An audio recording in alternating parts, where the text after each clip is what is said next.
Now, what they needed, the revolutionaries of 1848, they wanted a strong centralized government to push through the reforms that they thought should bring about their utopian society. So that's what they need. For example, as I've already said, so great was their attachment to a highly centralized state that General Village, who we talked about earlier, he goes back, to fight volunteers to fight in Europe later. Now, the 48ers were obviously attracted to Lincoln's radical and unprecedented proposal that the states derive their existence from the Union and not, which we've already illustrated as previous presidents said, that the Union was formed by the states. On July 4th, 1861, Lincoln gave birth to the great Union myth, which proclaimed the Union is older than the states and in fact created them as states. The Union, and not themselves separately, procured their independence and their liberty. The Union threw off their old dependence from them and made them states such as they are. Now, where did he get that from? Lincoln. Where did he get that from? Well, he pulled that out of his butt. Yeah. That idea had never existed in American history prior to that. Yeah, that's his message. That's his message to Congress, July 4th, 1861.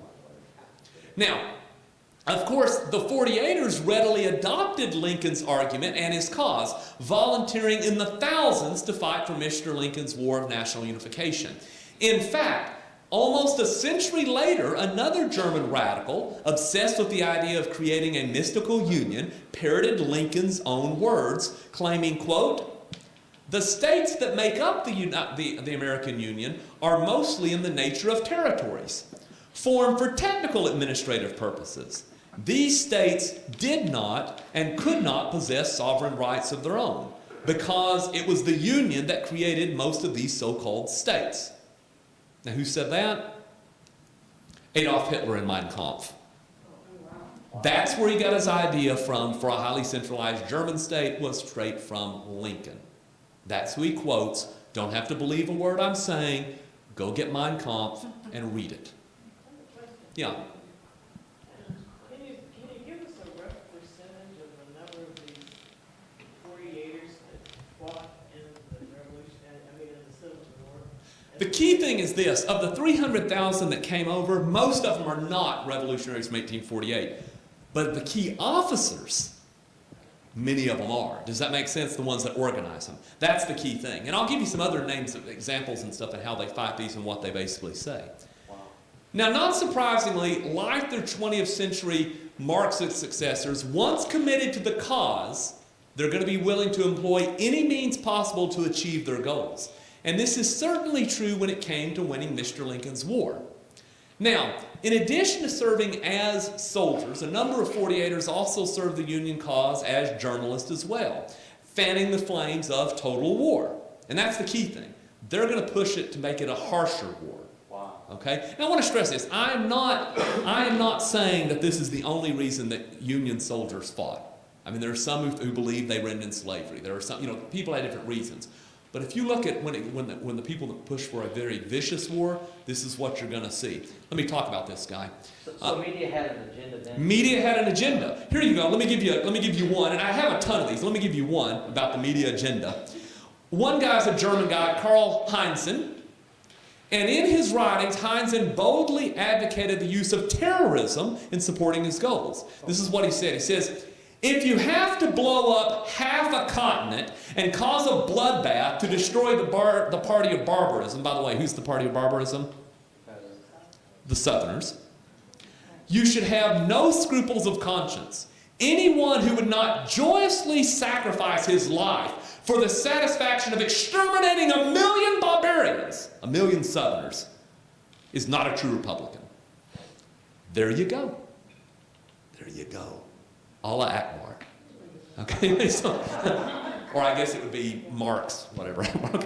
All right. Now, ironically, or perhaps not so ironically, once the war's over, Heinzen wants to stop immigration because by that time, then after the war, you're starting to get a lot of Catholic immigration, and they believe in God. He doesn't want them over. Okay, so yeah. I really hadn't ever thought of this angle you're talking about, but there was an immigration trend 3 years before 1848 from the Irish famine. Yeah, Where you had an avalanche of Irish Catholics. That's right. And ignorant Irish Catholic immigrants who came to the U.S. and were extremely resented by the places they immigrated to. that's right. And they were a significant part of the Union forces. These, On the Irish side, though, they did fight on both sides. They're not as highly motivated. maybe, yeah, they landed a lot of Yeah. different ports, but they were mainly in the north. That's true. That's New true. York and Boston and places, they're still there. Now, part of their reason that they would fight against the South was, remember, the South tends to be much more Anglo, and of course that, you know, anti-English. But they're not as ideologically motivated. By the way, I will mention this one. It's 1848. Of course, that. For the draft. Huh? They fought because they were drafted. That's right. They didn't want to fight as much. That's right. They didn't want to fight as much. And there is a connection, by the way, between that and the Revolution of 1848. Of course, it's the Irish potato famine, but that blight hits all of Europe. It hits Ireland even more. And that's one of the reasons that you have the revolutions of 1848. So there is a connection between those. Yeah. Your comments illustrate the point that if you tell a lie long enough, naive people will We'll believe keep it. going. So Lincoln spread the lie that the Union came first, That's right. and And people believe it now. and people disbelieve it. Now, here's the thing, though. The thing is, by the way, while Germans would make up most of these 1848ers, they're not the only ones, okay? There are other ones, too, who fought Lincoln's war with great brutality. Let me give you another. Another example is a Russian general, General Ivan B. Turchin. He's going to serve the Union, another Union general. And he's probably best remembered for the atrocities he unleashed in the town of Athens, Alabama. What happens is he goes through the town and then he sends a message to his soldiers. And he sends a message, reads this. He says, "Now, boys, you stop in this rebel town this night and I will shut my eyes for 1 hour." Now, you know what he's telling them, right? Do whatever you want. Well, he gets a message back, nothing's happened. So he sends another message back and he says, "Tell the boys I shut my eyes for 1.5 hours." They get the clue. Immediately, they go into the town, they burn the entire town down, they kill every man that they find, they rape every woman that they find. This is what happens. What happens to General Turchin? Well, when this is found out by the Union command, they court-martial him. Good for them. When Lincoln finds out he's been court-martialed, Lincoln puts him back in and promotes him. Now, let me ask you something. I gotta ask you something. If this incident would have occurred, let's say, in Bosnia in the 1990s, and Turchin would have been a Serb, what would we have called Turchin? War criminal. A war criminal. Now, you'll remember Milosevic. Milosevic is a war criminal. He doesn't go out and command troops killing Bosnians, but he okayed it. What's the difference between Abraham Lincoln and Milosevic? Just asking. Anyway. He won. Huh? He won. He won, that's right. Okay, now let's go back to this. By the way, you don't have to believe a word I'm saying this. I'm giving you these names. You can go look up this stuff yourself. That's why I'm giving you specific instances. Because you don't get this in history class. Okay. Now, another famous or infamous 48er at the time is a Hungarian socialist, okay, who rose to prominence in the Union Army. A guy by the name of Albin Francisco Schopf. I hope I'm getting the pronunciation right. You'll have to bear with me. I'll give you the spelling, and you can say it's Schoepf, okay? And he participated in the revolts in Hungary in 1848. After the revolution's collapse, he was exiled to Turkey, where he became an artillery instructor for the Ottoman army. And then he finally immigrates to the U.S. in 1851. Schopf, or whatever his name is, worked in the War Department under James Buchanan's Secretary of War, James Holt. When the American Civil War broke out, Holt helped see to it that Schopf was appointed the rank of Brigadier General in the Union Army. Now, he fought in Kentucky at the Battle of Perryville, but he claimed that he had to resign after that because he was losing his hearing. That's what he claimed. 6 months later, though, he would be appointed to commander of the notorious Fort Delaware prison camp. Now, let's talk a little bit about this. Anytime we say something about a notorious Civil War prison camp, you think of Andersonville. Do some research on Andersonville, okay? First of all, I'm not an American historian, I want to say this, okay? But I used to teach at the University of Arkansas at Pine Bluff. And one of the classes that I taught was research. It was a research class, history research class. So one of my students there decided they wanted to do their research on Andersonville. So they did.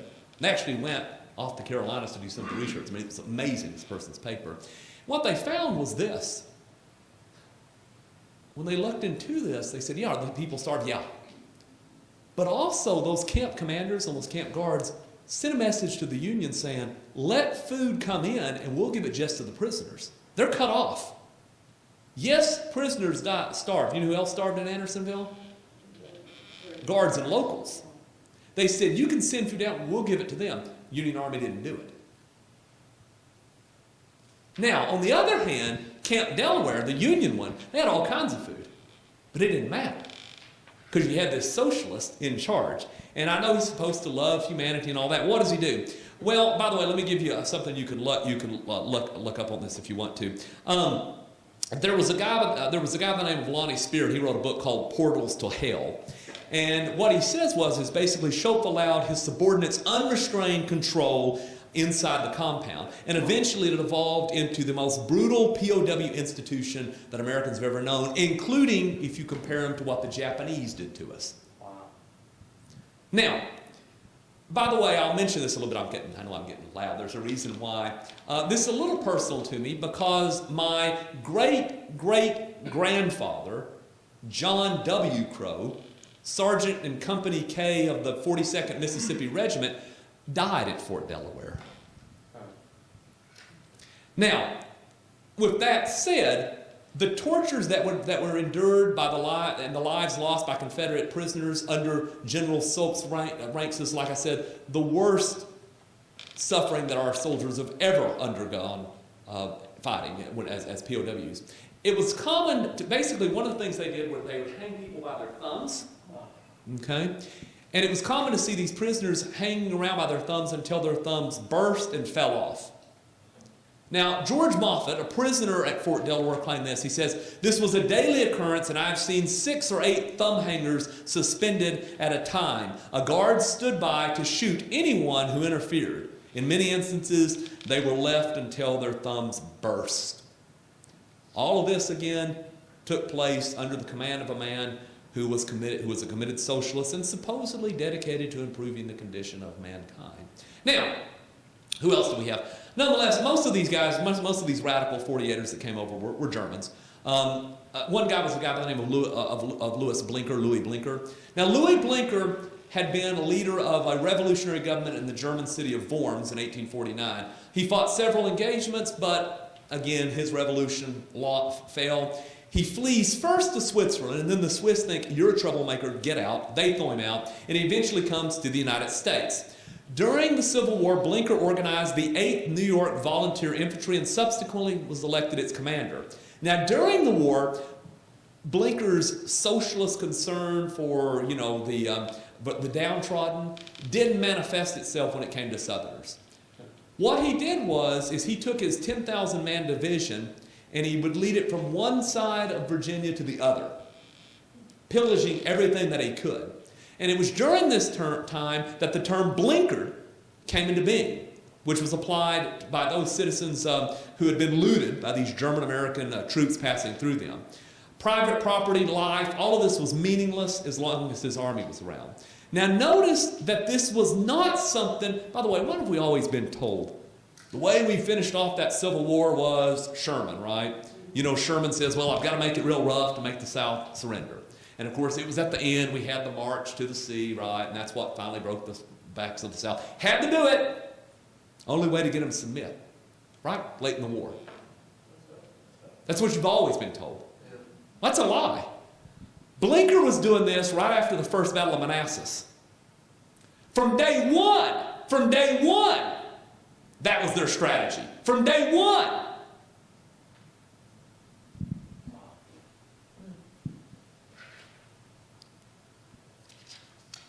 And who's this strategy being used against? Americans.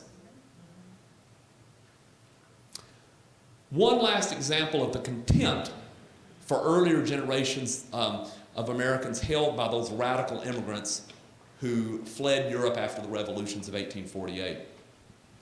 And this comes from this is a passage I'm going to read to you from General Richard Taylor's memoirs, Destruction and Reconstruction. He published this in 1879. First of all, let me tell you who General Taylor is. General Richard Taylor was the son of President Zachary Taylor, son of an American president. More so is this. His ancestors were among the first English settlers in America. When did they come? They came here and settled in 1608. There's nobody. There's no one of English ancestry who has ancestors that go farther back than that. No one does. Yeah, because like I said, a lot of these were, Roanoke was gone, and all that. So that's it, Jamestown. So he is the longest. They've been here longer than anybody. And again, his father, an American president. So he describes this in his memoirs. He's in charge of the Confederate forces in Alabama. And he describes the surrender, in April of 1865. And he talks about what's going on. And he says this. He says about this, there's some negotiations right there. And he's talking about the negotiations and all this. He says, a bountiful luncheon was spread, of which we partook. Now he's basically meeting with these Union generals surrendering his forces. With joyous poppings of champagne corks for accompaniment, the first agreeable explosion of explosive sounds I had heard for years. The air of Hail Columbia, which the band in attendance struck up, so they start playing Hail Columbia, right, the band, was instantly changed by Union General Canby's orders to that of Dixie. So the Union General said, no, don't play Hail, go ahead and play Columbia, go ahead and play Dixie. War's over. It's on. But I insisted on the first and expressed a hope that Columbia would again be a happy land, a sentiment honored by many libations. So what you have right now are a bunch of Anglo-American generals, Union and Confederate, toasting the end of the war, getting along. It goes on. There was, as ever, a skeleton at the feast, in the person of a general officer who had recently left Germany to become a citizen and soldier of the United States.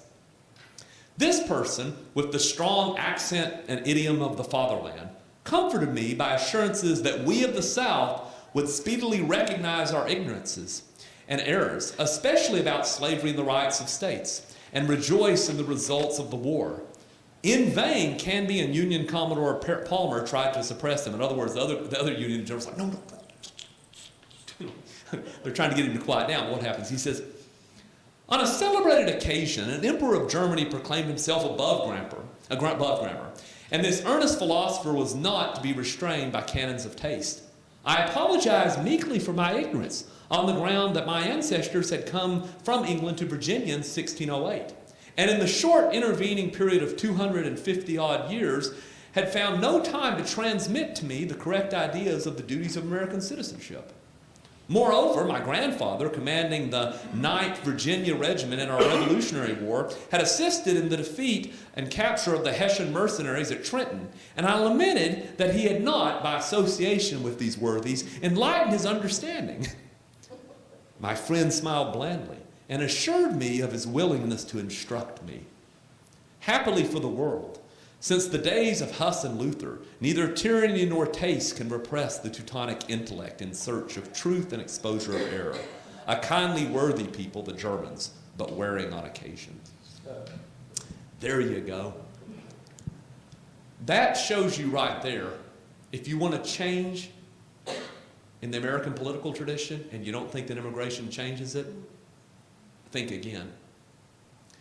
Now, here's another one for you. One of the things in higher ed that we always praise Lincoln for is, of course, he's the guy who sets up the land-grant institutions, right? Who do you think is going to staff those? Because Marxist ideology shows this first. Re-education. There's a good movie out there, by the way. I don't know if you've ever seen this. Usually I don't watch most modern movies. How many of you have ever seen the movie Ride with the Devil? Anybody seen the Civil War movie? There's a great line, and I'm probably going to misquote it, okay, but something like this. Yeah, it's something like this. But there's this one line, of course, it's in Missouri, and you have these German immigrants who tend to be on the Union side, and you have these Scotch, Irish, or English immigrants. And one of the Southerners makes this comment. He says, they're different than us. He says, whenever we establish a settlement, first thing we establish a town is a church, the first thing they establish is a school. There's where your Marxist ideas originated in America, not in the 1960s, 1850s. Huh? Who killed Lincoln and why? Who cares? Okay, he's dead. Anyways, but with Lincoln, I know it's a horrible thing for us. I'm not a historian, so that was a horrible thing. Probably Booth. Who knows? There's no reason to kill him. Probably Booth. Yeah, I don't think. Booth said that. Yeah, I don't think there's a conspiracy. I'm not a conspiracy theorist when it comes to the assassination of Lincoln. I don't think it changed the course of America too much one way or the other with his death or not. And again, I do want to stress he's not a completely horrible guy. There's things he gets right. But the fact is, this idea of how we raise him to make him somehow semi-divine, Abraham Lincoln's no George Washington. I agree with him. I'm not saying he's the worst person ever, but yeah, I wouldn't put him in our top. I wouldn't put him in our top 40. Anyway, but yeah. Well, you have to ask yourself. Well, anyway. Yeah, probably the worst Republican. Yeah, it's probably the worst Republican president we've had. Huh? He was a reformed Whig. He's an opportunist. I do want to stress this. Now, don't go off and say that I'm claiming that Lincoln's a Marxist. I'm not saying that's quite the contrary. I'm not saying that. What I'm saying is this is where the Marxists got into the act. Lincoln's not a Marxist. Do you think he took the opportunity to become Republican, like he said, from the Whig Party, similar to like what the Democrats have done in Oklahoma, become Republicans now? Lincoln's an opportunist. He's just an opportunist. He was a Whig most of his life, politically. Yeah. He run for the Senate as a Whig. He'd been a representative as a Whig. That's it. And when he ran against Douglas was the Democrat, and he was the That's Whig interesting. in 1854 or something. And then the Whig Party died, and a few years later, the Republican Party was resurrected. Dr. Yeah. My question is this, knowing what you've told us now, I'm sitting here thinking, I read an article today where they say that people of the Muslim faith will make up 50% of U.S. population within 50 years. No, here's the thing you always have to watch, and you hear this all the time. They'll say this with one group or another. Here's the thing. Anytime you hear when they say within 50 years, you always have to add, and that doesn't matter what you say, good or bad. Here's what you always have to add. If current trends continue. We're probably looking at birth rates and immigration. Yeah, that's what you're looking at. And I do want to stress this as well. This does not mean that every Muslim American, or even most Muslim Americans, are endangered. What it does mean, though, what it does mean is this, and I'll give you an example of this, okay? Let me always start with yourself, okay? I'll start with myself. I'll use myself as an example, my family as an example. Most of my family was over here since forever, before the revolution. The one exception is my mother's dad. My mother's dad came over from Germany early 1920s, and immigration was halted at that point. Now, as you know, right before World War II, we started sending people back because the fear was they could bring those ideas in. Now, I could say, well, that's not fair. Look at my grandfather. That's not fair. They're racist against me. The fact is, I'm glad we did that. Because had you keep having massive immigration from Germany, you don't know if you're bringing people in. You could have had all kind of saboteurs. And what would have that done for my grandfather? Everybody would have had their eye on him. We would have, as it was, when my grandfather died, he had been mayor of our town for a long time and was one of the most popular politicians in the state. He could have never had that had you continued massive German immigration. Does that make sense? So the fact is, if you want to do what's best for American Muslims right now that are here, best thing is slow down the immigration. Well, that's not really what I was getting at. I was getting at this. You have this huge influx of people from the Mideast, but you also have a huge influx of people from Central and South America coming. So I'm wondering how this is all going to... Which again is a different political reality. I mean, that's another thing too. Latin American politics is not, and this is not a racist thing. This is a cultural thing. Same as this. These people, these bad guys we talked about, I mean, genetically they're the same as me. Okay, does that make sense? But the point is this is a different political, and that's what you have to make sure. You have to make sure that people can be acculturated. So the intellectuals might bring in some special ideas, but the normal people are going to they're going to expect a culture similar to the one they came from. That's it. That's it. And so basically any culture in the world is less representative, or less respectful of rights than the United States, unless there's some place like, I don't know, Switzerland. Yeah, except for Switzerland. Very, very small number of countries are going to be. Which maybe we need to increase immigration from Switzerland. Because they've held true to the American Actually idea, not. unlike we Right have. now, it was just reported this last week, the Muslim is already overtaking them. Swiss or Sweden? No, I think you're thinking Sweden, not the maybe Swiss. Sweden. Yeah, not the Swiss. The Swiss are the one country in the world that keep it right. That's right. By the way, we could learn from the Swiss. Swiss are basically what we were. Well, in Japan, it's one kind of, Yeah, but that's a different story. I mean, we can't. The Japanese have something going for them. We can't learn from them. I mean, the Japanese, they're homogeneous. It's a different world. I'm not knocking the Japanese. More power to them, but it's a different. And it goes well for them. We can't copy them. We could copy the Swiss to a degree. The Helvetic Confederacy is one of the two republics that they existed. It already has some issues, time American county. That's right. Used to base, but it was the foundation of a lot of constitutions. Exactly. Maybe the Republic. And they still cover this because they still give a lot to their cantons. I mean, the Swiss model is a good model. Now the problem is, we have 300 million, but is there ways of learning from the Swiss? I think there is. What are the Swiss doing that's good? Well, the one thing is they mind their own business. People always talk about the U.S. how we have to go and send aid everywhere and all this. The fact is there is no country more generous in the world than the U.S. We send everything. What is the opinion of Americans around the world? They hate us. The Swiss don't. The Swiss stay out of everything. What's the opinion of the Swiss? Because the Swiss foreign policy is basically the same as what Washington advocated in his farewell address. Yeah, that's it. Stay out of foreign entanglements. and every citizen, every male citizen has to be armed. Ideally, I think in America what would be nice, now you can't do this, and here's the problem with America. There's 300 million of us. Do not take this wrong. I'm not talking about a country, but there's no such thing as a nation. Homogeneous meaning. That's right. There's no such thing of a nation of 300 million. You can have a country of 300 million. You can have a union of 300 million. But New York and nothing wrong, but New York and Oklahoma are not the same nation.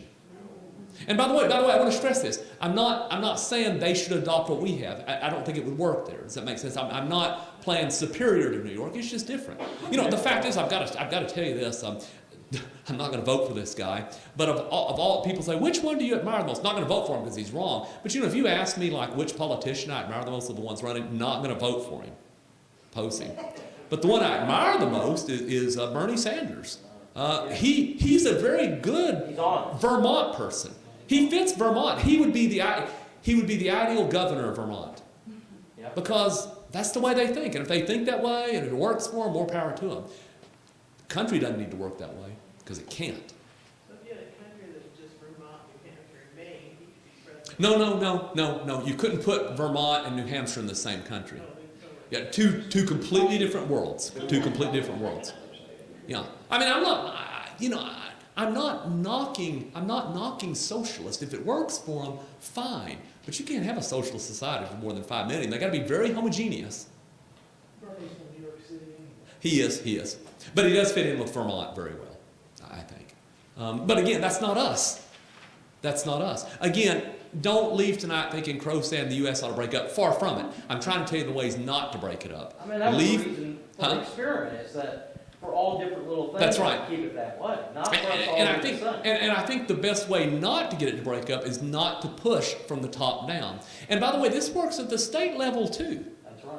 You know, I've always said this. I'll go ahead and say this. I know it's video. I don't care. I say everything. I mean, that way, you know, if somebody ever comes, hey, we found this dirt on you. Is that all you got? Okay, so I give you a lot more. Watch more videos anyway. But I actually said that not too long ago. I gave this thing. I thought because you know the person running against me has a huge war chest and a huge one of the big consulting firms. Somebody says, you know, they play dirty, and I said, you know, I'll cut him a deal. If he'll pay me half as much as he gives that consulting firm, I'll give him twice as much dirt on me. But anyway, so I'm never afraid of what I'm going to say. But where was I going with this? Now they know I'm senile too. But anyway, let's see. But We're talking about within the state. oh yeah, within the state. Let me go ahead and mention this. There was no election that I was more happy about the outcome in the last election cycle than the victory of Hofmeister. Having said that, she has an impossible job that's doomed to failure. That's right. She will do it better than I could, better than anybody in here could. But the fact is, it's an impossible job. You cannot have a single model of education that will fit Union, you know, Tulsa Union and you know, and Norman and Edmond and Cement and Surreal and Minko. I mean, it doesn't work. You can't do it. You can't do it. I mean, again, not a neo-Confederate. I want to stress this. There are certain things the federal government has to do. Defense, guarding the borders, you know, basically the things it doesn't do anymore. You know, highway system, railroads. I mean, there's things you do have to do. And by the way, there are things that we think that they're not, that actually, if you go back to Founding Fathers, they do. You know, things like medical research. Say, no, it's not. That actually, go back and read the Founding Fathers, and scientific research is part of the stuff. That's right. It is part of the stuff. Just not dictating our health. Not dictating our health. But the research, but you know, funding research that like keeps us a couple of steps of the next bacteria, yeah, we ought to be funding that. We ought to be funding. Don't need to be funding things like, you know, the mating habits of red ants. Unless that gets us a cure for cancer. But I don't think that's going to do it. But yeah. Anyway, that's it for tonight. If there's any questions, I'll take them. Yeah. It's not off topic, but I think I read somewhere that Abraham Lincoln was an occultist. No, I doubt it. I mean, you know, there are people, I want to stress this, there are people who will like, you know, try to like smear Hitler and smear Stalin and they're bad enough. It's like there was this thing coming out, well, you know, Hitler was gay, and I'm thinking, well, you know, you think you would have undermined his support once you said he was, you know, committed genocide. Isn't that good enough? I mean, you know, by the way, I do want to stress, Lincoln is no Hitler. I want to stress this. Were both Masons that were a lot of presidents. And so That's- there's parts that of could be. Masonry that some people look at it as if it's a cult-like. Yeah. Occult. So That may be something there, yeah. So is your conclusion that if we would, as a country, as the United States as a country, would kind of go back to more states' rights, being more independent and less federal government, we would have a better chance of hanging together? That's one. And the other conclusion is this. You want to undermine a system? Bring in people whose political reality and political understanding is radically different than your own. You can do it in small numbers, but you can't do it in large numbers. And that's a fact. That is a fact. And if you don't believe me, go back, read Washington's farewell address, and he talks about what holds America together. With slight shades of differences. You have the same religion, same beliefs. You know, you can just look at what he says, okay? And culture is real. Culture is always more important than politics. And when their motivation is not to assimilate. That's right. That's right. Another angle for us is there's like a slavery angle in it because the illegal immigration is promoting a racial divide. Because you're bringing in second-class citizens so they don't have the same rights, and it's Well, associated with skin. And it actually causes racial divides in other ways. I'll give you an example. You want black people to move ahead in America? Look historically when the gap between blacks and whites has narrowed, and it's during periods of low immigration. The more immigration you have, the farther blacks go down. And that's a fact. You can look that up. Because it always, but you look at, it narrows when you have that. And by the way, it's better for immigrants. It's better for Hispanics when you limit. Does that make sense? I could not imagine what would have happened if you would have had open, where I would have been, what would have happened to my grandfather if we would have had massive immigration after he came over. We would have never had the advantages we have now. And stuff. Yeah, remember, the purpose of any government is to be beholden to its citizens. And never buy that argument, well, what about your ancestors? They came over. Yeah, we're over now. Okay, so the point is, the purpose of any government is to do what's in the interest of the citizenry. Period. The commonality that I see in everything that you're talking about is lack of Christianity, is lack of Christ. The people that came over, the Germans that came over, they had no compassion. The 48ers, not all the Germans. Some of them were very religious. I want to shut you up, but the 48ers, yeah. The 48ers, Yeah. when you were talking about the concentration camps. Humans shouldn't do that to other humans. That's right. Well, you have to have a box that's similar. And our box has been a Christian box. I mean, there's a few things. We have a Christian heritage, we have a classical heritage, we have a few others. But Christianity is definitely an important part of that. And I want to stress this, and this is what's weird. What people don't get is, even in America, you got to remember, this is odd, and I'll explain it. Atheists in America are Christian atheists. What I mean by that is they still have that notion of there's some good that's going to turn out. Right. Even they don't realize that they are living on the fumes of Christian culture. And the Muslim faith is a different animal in the fact that it's more political in the thinking of, this government type deal, more than itself. And if you look at we've had Muslims in America for a long time, not large numbers. But even in the South, you can go back and look at some of the former mayors in North Carolina, the last name Nassar and all this. But the fact is, if they've been here a long time, and we're not talking about 20 years, 30, 40, they do start assimilating if there's smaller numbers. Does that make sense? We were talking the other day. I have a good friend. He's Muslim. Okay, and my wife made this comment. He's a really good guy, and he has this little baseball cap on it, and now has the kind of the. Well, I can say it, Arkansas is even worse, but kind of the goofy Oklahoma walk. Same as Arkansas walk, okay? But and all this, he always wears a baseball cap and y'all and all this and everything. And we were talking to him, and my wife said, he's kind of an American now. And I said, no, he's an American. Okay, so yeah, it can happen. Does that make sense? But the fact is, what we're getting right now, no. You can look at the polls and what they believe. And the two countries that they find to be the biggest troublemakers, Israel and the U.S. Well, if you venture out on a poll, you got to get the hell out. Especially when they believe Sharia law is That's the right. ultimate over the Constitution. That's right. 60% of it. And again, it's the same. And we can say we're being duplicitous, but the fact is, if you think about this, as Americans, as Americans, we have an American version of Christianity. What I mean by that is we don't want a state church. We're not like Europe. So is all we're asking Muslims in America to do is to be American Muslims. There's no caliphate, there's no Sharia law. Just like we don't have an established state church. And if you can't do that, I agree. Yeah, sorry. Thank you. Oklahoma is blessed to have Dr. Crow.